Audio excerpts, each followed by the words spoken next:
엘리야는 지금 굉장히 피곤한 상태입니다. 왜냐하면 450명의 목을 내리쳤기 때문이죠. 많은 학자들은 엘리야 혼자서 450명을 다 죽인 건 아니라고 생각하고 있습니다. 그가 혼자서 죽일 만한 상황은 아니었죠. 이스라엘 사람들이 모두 흥분했고, 그리고 그 마치 원인을 찾듯이 450명을 붙잡고 그 450명을 제단 앞으로 이끌고 있습니다. 그래서 보시면은 기손 시내로 내려다가 그 사람들을 죽이는 모습을 보여주고 있습니다.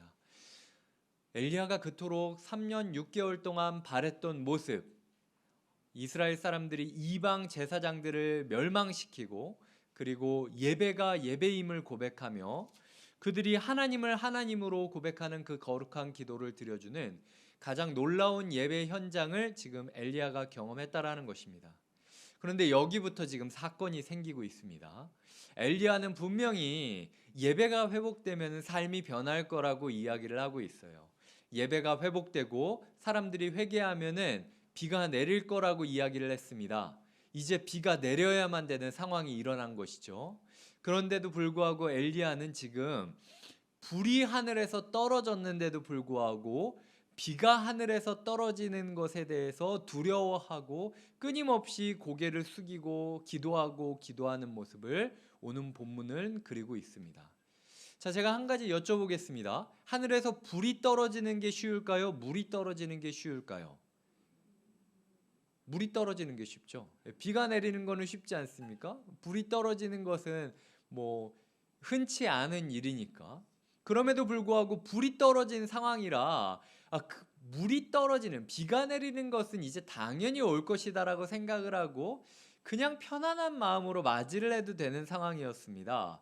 그런데도 불구하고 엘리야의 삶 가운데서 당연한 것이 없었다라는 거죠. 엘리야는 불의 문제와 물의 문제는 다른 문제라고 생각을 했습니다. 그러니까 이 기도가 드려진 것과 이 기도가 들어지는 것은 전혀 다른 문제다. 하나님 앞에서 응답이 되는 것에 있어서 당연하게 응답이 되는 일은 단 하나도 없다라는 절박감을 가지고 있었습니다. 하나님께서 만약 우리의 삶 가운데 하늘에서 불덩이가 떨어져 내리는 것 같은 기적의 역사를 일으키시고 예배 가운데 마치 불이 내린 것처럼 이곳 가운데 있는 모든 사람들의 마음이 강하게 뜨거워지고, 그리고 이 예배를 끝나고 났는데도 아직도 내 마음 가운데 심장이 벌렁벌렁거리는 환희가 남아있다. 그렇다면은 모든 사람들이 편안하게 오늘 들어가서 주무실 겁니다. 왜냐하면 하나님이 예배 가운데 은혜를 주셨으니까 알아서 내 인생을 이끌어 가실 것이다 라는 생각이 있기 때문이죠. 그럼에도 불구하고 엘리야는 방심하지 않았다라는 겁니다. 모든 순간순간 자신의 모든 기도 제목이 이루어질 때까지 끝까지 절박함을 보였던 것이 엘리야의 모습이었음을 우리는 기억해야 됩니다. 그가 그렇게 절박했던 이유가 있는데, 그것은 그가 이 정도만 하면 아합이 변할 거라고 생각을 했는데 지금 이스라엘 모든 족속이 여호와의 이름을 부르고 있고, 그리고 소위 말해서 450명이 피 흘리면서 죽고 있는 현장을 보여주었음에도 불구하고 아합은 변하지 않았다라는 겁니다.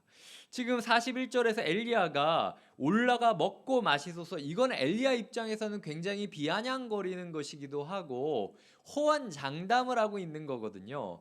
자, 이제 올라가서 먹고 마십시오. 제사를 드리면은 친교 예식을 하지 않습니까? 450명의 목을 따가지고 내가 이제 참다운 예배를 회복했으니 한번 당신 이 450명 믿고 여기까지 왔는데 우리랑 같이 한번 친교 예식을 해보십시오 라고 자신있게 호기롭게 지금 아합 왕에게 도발을 하고 있는 거예요.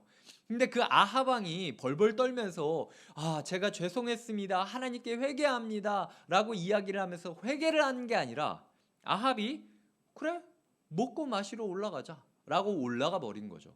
그러니까 자기 생각보다 아합이 자기의 제사장들을 아무것도 아닌 존재로 여기는 포악한 왕이었고, 자기 생각보다 아합이 다수의 막 하나님의 이름을 외치는 이스라엘 모든 민족들의 다수의 목소리에도 전혀 변하지 않았고, 그리고 자기 생각보다 더 가학적인 일이 벌어졌음에도 불구하고 아합 왕이 변하지 않았다라는 사실이 엘리야를 당혹스럽게 만드는 상황으로 오늘 본문이 시작하고 있다라는 것이죠.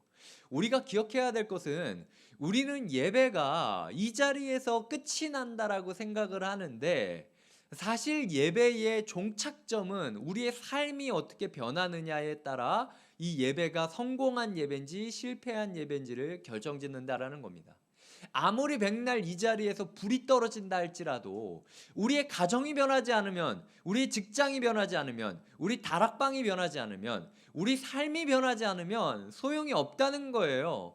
우리 세상은 여전히 완악해서 마치 아합이 변하지 않은 것처럼 아무것도 영향을 받지 않고 있습니다. 내가 주일날 얼마나 큰 은혜를 받았는지 안 받았는지와 상관없이 다음날 나를 괴롭히던 직장 동료는 여전히 나를 괴롭힐 거예요. 다음날 나를 프레셔하는, 압박하고 있는 업무 강도는 그날도 여전히 강해질 것입니다. 다음날에 그렇게 나의 속을 썩이고 내 기도 제목이었던 그 아이가 여전히 속을 썩이며 오늘 아침을 시작하게 만든다라는 것이 우리의 삶 가운데 종종 당혹감을 줄 수 있지 않습니까? 그때 우리는 선택하게 된다라는 것이죠. 내가 은혜를 못 받았던 것인가? 라고 회의감에 빠져서 방황하든지, 아니면 모든 사람들은 다 그냥 예배당에서는 은혜 받지만 삶은 변하지 않는 거야. 마치 불덩이가 떨어지는 것은 쉬울 수 있겠지만 하늘에서 3년 6개월 동안 기다렸던 비가 내리는 것은 그건 뭐 우연, 뭐 좋을 때 가끔 일어나는 일이지라고 포기하는 모습을 보인다라는 것이죠. 하나님께서는 우리의 예배를 잘 드렸을 때, 우리의 예배가 뜨거웠을 때 그것으로 끝낼 필요도 없고, 그리고 모든 예배는 아무런 영향도 주지 않는다라는 생각으로 예배의 길을 포기하지도 말라고 이야기하십니다. 우리의 공적인 예배가 삶의 예배로 이어지기 위해 하나님께서 원하시는 것은 딱 하나, 절박감을 가지고 기도하는 것이 있느냐 없느냐를 이야기한다라는 것이죠. 엘리야는 이미 제단 앞에서 기도했습니다. 그리고 여호와의 이름만 높이는 기도를 지난번에 수요일날 이야기 드렸듯이 5번 정도를 반복하면서 여호와가 하나님인 것을 드러나기 위하여 끊임없이 기도합니다. 이제 그의 기도 가운데 자기는 지워졌고 하나님의 이름만 높여지는 기도를 했어요. 하지만 그럼에도 불구하고 그는 포기하지 않고 다시 한번 기도하고 있다는 겁니다. 우리 가운데 우리의 삶이 변하기 위한 이 절박감이 있는지 돌아보셔야 돼요. 우리의 삶을 포기하실 필요가 없습니다.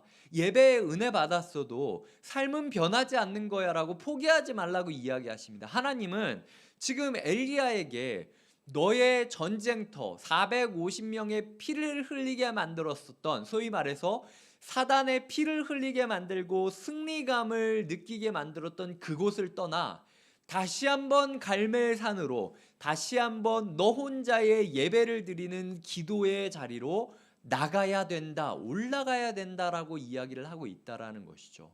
우리의 삶 가운데 이 절박감을 가지고 예배를 삶으로 이어가기 위해서 노력하고 계십니까? 지금 금요일이 되었습니다. 주일날 제가 분명히 가인의 예배를 이야기 드리면서 우리가 가인처럼 예배를 드리지 말자, 내가 무엇을 받기 위한 예배를 드리는 것이 아니라 그저 드린 것으로 만족하는 예배를 드리자라고 이야기를 드렸습니다. 한 주간 만족하셨습니까?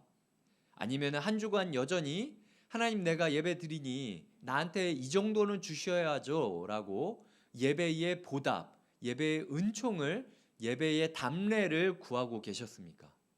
우리의 삶 가운데 한 주간 아무것도 변한 게 없다 할지라도 주님, 제가 주일날 가인의 예배를 묵상하면서 한 주간 아무것도 변하지 않는다 할지라도 그것 또한 하나님께 맡겨드리겠다라고 제가 고백했습니다. 제가 제 삶을 그렇게 드립니다.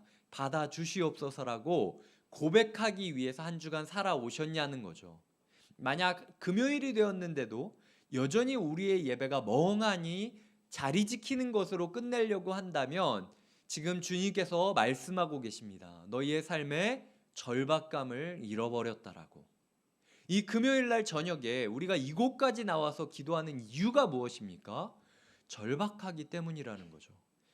절박함이 없이 나오는 사람은 그 어떤 예배의 변화도 맛보지 못할 것입니다. 두 번째로 동시에 이야기하는 건 엘리야는 굉장히 집요했다라는 것이죠. 지금 엘리야가 갈멜산 꼭대기에 올라가서 고개를 숙이고 그리고 그의 얼굴을 무릎 사이에 넣는 정도까지로 굽히고 있습니다. 마치 예배의 자세, 굴복의 자세를 칭하듯이 주님, 저는 이제 이 또한 저의 영역이 아닙니다. 제가 3년 6개월 전에 내 말이 없으면 비가 내리지 않는다라고 호언장담했죠. 근데 주님께서 비를 내려주시지 않으면은 이제 다 아무것도 아닌 일이 돼버리고 맙니다. 제 삶이 변해야 됩니다. 우리의 삶이 변해야 됩니다. 주님, 제발 삶의 변화를 주십시오라고 기도하는데 변화가 느껴지지 않는 순간이라 할지라도 7번 동안이나 사람을 보내어 확인할 때까지 끊임없이 기도하는 모습을 보이고 있다라는 겁니다.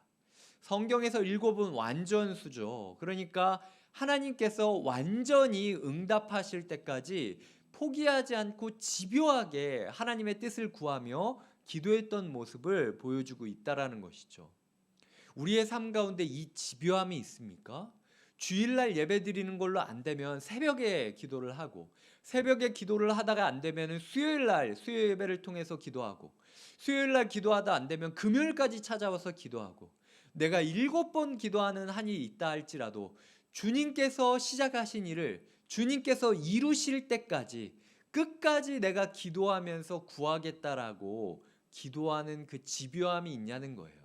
대부분의 사람은 그냥 주님이 원하는 일은 주님이 알아서 하시겠지라고 손 놓고 있습니다. 하지만 주님께서는 우리의 기도를 통하여 역사하신다라는 것을 기억하셔야 돼요. 기도하는 자의 마음을 통하여 하나님께서 이 시대 가운데 하나님의 일을 하기 원하신다라는 것입니다. 제 마음 가운데 참 말씀을 묵상하면서 여러 생각이 들었는데 그 중에 가장 중요한 생각은 비가 내려야 된다라는 거예요. 제가 지금 예배에 대해서 지금 믿음에 대해서 계속해서 반복하고 있잖아요. 근데 이 예배가 무너진다면, 예배가 회복되지 않는다면 제가 이 자리에서 선언하는 모든 것이 뻔한 것이 돼버릴 거라는 두려움이 있어요. 그 목사님이 그냥 좋은 이야기는 해주시는 거겠지 라는 식으로 제가 말씀 가운데 받았던 은혜와 제가 설교 가운데 선포하는 메시지가 그저 그냥 뻔하고 당연한 우연인 것으로 치부되어져 버리고 싶지 않다라는 생각이 들었습니다. 분명히 하나님께서 마음을 주셨기 때문에 제가 마음을 따라서 성령을 따라서 예배의 회복이 필요하다라고 이야기를 한 거예요. 곁에 있는 교회에 있어서 비가 내리지 않으면, 예배가 회복되지 않으면 아무것도 회복될 수 없다고 하나님께서 말씀하고 있다라는 겁니다. 근데 우리의 예배가 여전히 회복되지 않는 거 아닐까?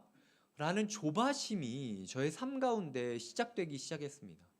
지금 벌써 몇 주째 제가 예배를 회복해야 된다라고 드리고 있는데, 여기 계신 성도님들 제가 묻겠습니다. 예배가 회복되고 계십니까?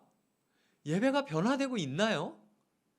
왜냐하면 제가 예배 때 눈물 흘리고 이러는 게 참 예배의 징표가 아니라고 그랬잖아요.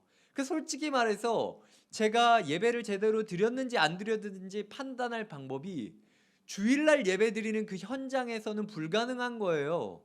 성도님들의 삶이 예배자로 바뀌어지는 것을 보지 않으면은 제가 성도님들이 예배를 잘 드렸는지 잘못 드리고 있는지를 판단할 근거가 없다라는 거죠. 그래서 다시 한번 묻습니다. 삶이 변하셨나요? 확신이 생기셨나요? 아니면은 실제적인 하나님의 임재 가운데 하루하루 변화되어 살아가고 계시나요? 하나님께서 우리의 삶 가운데 비를 부어 주시기를 간절히 청합니다. 그리고 우리의 삶 가운데 절박감을 회복하길 바래요. 엘리야가 그저 그냥 나는 주일 예배 한번 드렸으니까 이제부터는 하나님이 하십시오라고 그 승리의 현장에서 피를 닦으면서 알아서 되기를 기다렸던 게 아니라 다시 한번 기도의 자리로 올라가서 철저하게 자신을 굴복시키고 하나님의 뜻이 이 땅에 이루어지기를 원했듯이 우리의 삶 가운데 그 절박감이 회복되는 기도와 예배가 있기를 간절히 부탁드립니다. 지금 엘리야는 이 본문을 보면요, 올라가는 사람들이 있고 내려가는 사람들이 있습니다. 엘리야가 지금 아합 왕에게 올라가라고 이야기를 하죠. 그리고 그 또한 갈멜산 정상으로 올라갑니다. 근데 그 다음부터 엘리야를 제외한 사람들은 다 위에 있고 엘리야는 계속 하강하고 있어요. 꿇어 엎드리고 있고 그 다음에 내려가자라고 이야기를 하면서 내려서 산비탈을 달려가는 모습을 보입니다. 많은 사람들이 우리와 다른 길을 걸을 거예요. 기도하는 사람은 항상 남들과는 다른 방향을 추구하게 됩니다. 남들은 그냥 현상만 보고 하늘만 보고 잔치자리만 있으면서 일일이 하고 있지만 우리는 아무도 보이지 않는 곳에서 끊임없이 자신의 마음을 낮추고 낮추고 낮추고 낮추는 모습을 보여진다라는 것이죠. 엘리야가 기도 가운데 경험했던 기적은 자신이 아무것도 아니라는 사실을 회복했다라는 것을 기억하셔야 됩니다. 엘리야가 기도하면서 고개를 쳐들고 하나님한테 자기가 이렇게 잘했으니까 하나님 칭찬해 달라고 이야기하지 않았습니다. 엘리야는 끊임없이 자기의 고개를 숙이며 나는 아무것도 아니라고 고백한 사람이었습니다. 우리의 오늘 기도 가운데 우리가 바른 기도의 절박감을 갖고 있느냐 판단하는 방법은 우리가 기도 가운데 자기 권리를 주장하고 있느냐 아니면은 끝까지 꿇어 엎드려 굴복하는 낮은 자세를 유지하고 있느냐를 우리가 그 기준으로 판단할 수 있다라는 것이죠. 이제 말씀을 맺으려고 합니다. 이제부터가 사실은 제일 중요한 부분이기는 해요. 엘리야가 지금 비탈을 내려가고 있어요. 근데 저는 이 장면이 예사롭지 않습니다. 왜냐면 큰 비가 내렸다라고 하잖아요. 그리고 마차가 달리고 있어요. 마차가 발에 빗물로 인하여 걸릴 것을 걱정할 정도의 비가 내리고 있는데 지금 엘리야가 산 비탈을 마차보다 빨리 뛰어가면서 아합 왕을 성읍으로 인도해 주는 환희의 모습을 그리고 있었다라는 겁니다. 3년 6개월 만에 그가 처음에 제가 이야기 드렸죠. 하나님의 말씀이 임하기도 전에 그의 개인적인 묵상으로 인하여 개인적인 열정으로 인해서 그가 아합 왕을 찾아가서 개인적인 열정으로 선언했던 말이었습니다. 그러니까 엘리야 마음 가운데는 항상 두려움이 있었을 거예요. 이게 하나님의 명확한 말씀을 받고 시작한 일이 아니라 내 열정으로 내 신앙으로 지금 뱉은 말인데 하나님이 과연 이걸 들어줄까? 라는 고민이 계속 있었다라는 거죠. 혹시 내가 잘못 말해서 내가 호기롭게 하나님의 타이밍과는 전혀 상관없는 얘기를 쓸데없이 얘기해서 그리시나가에 있었던 수많은 동물들이 나 때문에 죽어갔고 사르밧 과부와 그 아이가 나 때문에 자살하려고 했던 모습들이 있었던 건 아닐까? 라는 죄책감과 망설임이 엘리야의 삶 가운데 항상 있었을 것입니다. 근데 그때 비가 내렸을 때 그는 여태까지 자신이 고생했던 모든 장면들을 보게 되었을 거예요. 그 말라가던 그리시네가가 이 비로 인하여 다시 한번 생명의 터전으로 바뀌어가겠지. 그릇 한 그릇에 기름 가지고 하루하루를 살아가던 그 사르밧 과부와 그 아이가 떨어지는 비를 내리면서 나를 기억해 줄까?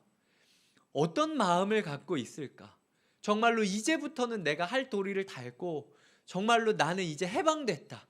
이제 내가 호기롭게 잘못 말했던 그 내 열정으로 너무 섣부르게 말했던 그 기도까지도 하나님이 들어주셨구나.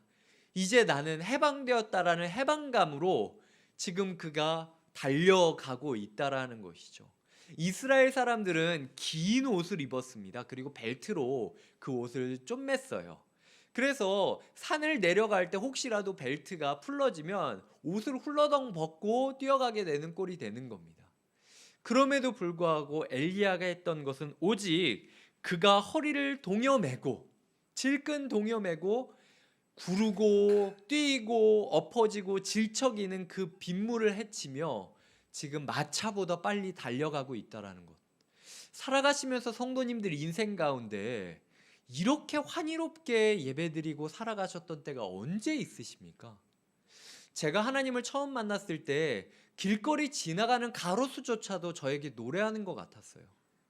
정말로 모든 세상이 저를 축복하는 것 같은 마음으로 찬양을 하지 않으면 살아갈 수가 없는 인생을 살 때가 있었습니다. 그런데 어느 순간 제 마음이 식어가는 것을 느껴요. 이것이 성숙한 것이라고, 그리고 그냥 어느 정도 시간이 지나면 다들 그렇게 되는 것이다라고 생각을 하지만, 때때로 제 마음 가운데 그 환희가 없어진 건 아닌가라는 생각이 듭니다. 주님께서 곁에 있는 교회를 시작하게 하시고 이제 새로 시작하는 자의 환희로움을 느끼게 하십니다. 우리의 마음 가운데 환희를 회복하는 기도를 드리셨으면 좋겠어요. 주님, 정말 저희가 벨트 하나만 동여매고 마차보다 빨리 달려갈 수 있는 기쁨이 회복됐으면 좋겠습니다. 정말로 막 가타부타 말하는 거 필요 없이 주님께서 약속하셨으니 그 작은 구름마저도 나에게 온 인생이 변할 축복의 메시지인 것을 믿고, 그 믿음으로 인하여 내 삶을 실제로 변한 것처럼 살아가면서 내 마음의 열정이 회복되게 해달라고 소망하고 기도하시는 기도 시간이 되시기를 간절히 부탁드립니다.